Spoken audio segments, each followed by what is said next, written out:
has the isolation of this pandemic affected people's mental health or increased the severity of some conditions? What are you seeing as prevailing symptoms or issues specifically related to the pandemic? So I think one of the major issues associated with the pandemic is isolation, and a feeling of isolation, a feeling like you want to see a person's whole face, you want to be able to give them a hug. It's hard for us to interact with people when we can't see their whole face, and so that really creates a feeling of isolation, and it is true isolation. I mean, even if you're Zooming with people, it's very different from being in the same room as somebody, being able to give them a hug or whatever. As I mentioned before, different people may have different reactions.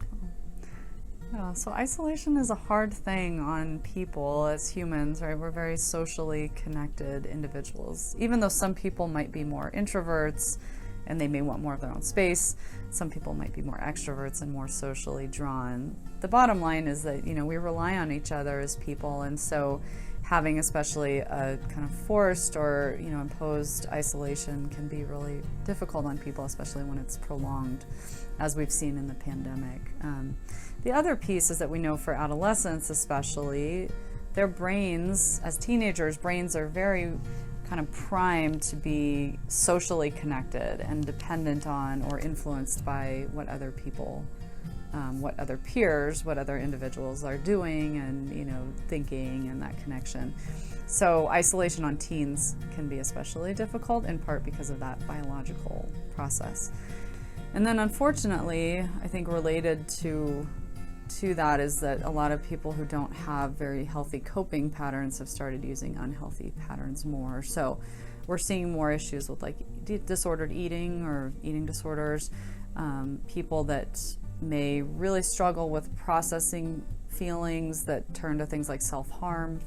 And then there's been increased rates of people thinking about suicide.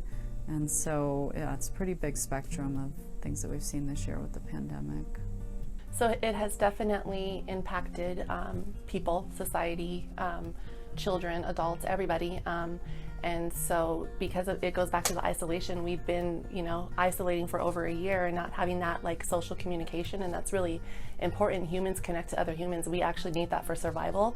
We need connections for survival. And so it's really impacted. And what I'm seeing a lot is anxiety. Anxiety and depression has increased significantly.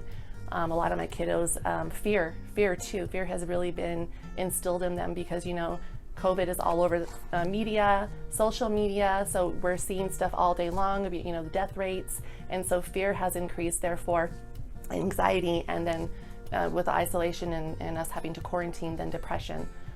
Communication has changed too.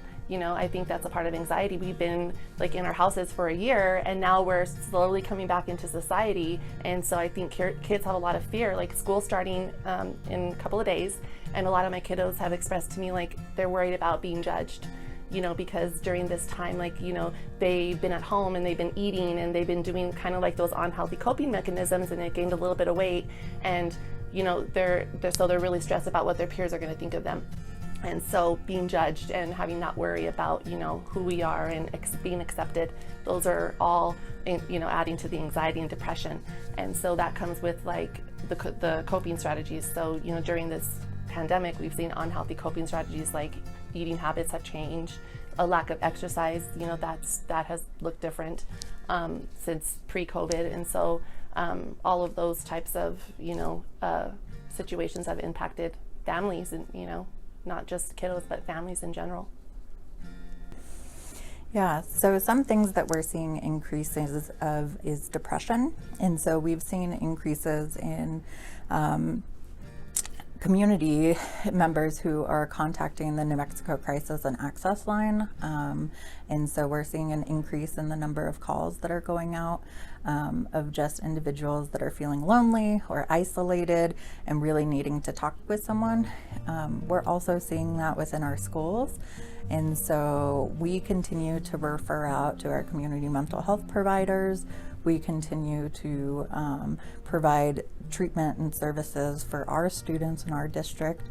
I think, one of the major concerns is that we're all anxious. We're all going through a community trauma right now, and we've been in this for a year, now over a year, and we are really trying to be mindful as a district to acknowledge that we have all gone through trauma, and it's going to be presenting in many different ways. So it could be presenting as depression and isolation, anxiety. I suspect that we're probably going to have an increase in obsessive compulsive behaviors. And so, you know, increased hand washing, nail biting, some of those kind of repetitive behaviors. And so one thing that we as a district, as we re-enter our schools, are kind of keeping an eye on are some of the ways that that might present in not as loud ways. And so, you know, making sure that if we're seeing a student continually bite their nails or engage in kind of anxious behavior, that we're having those conversations and we're talking with them, because it can, you know, these things can sneak up.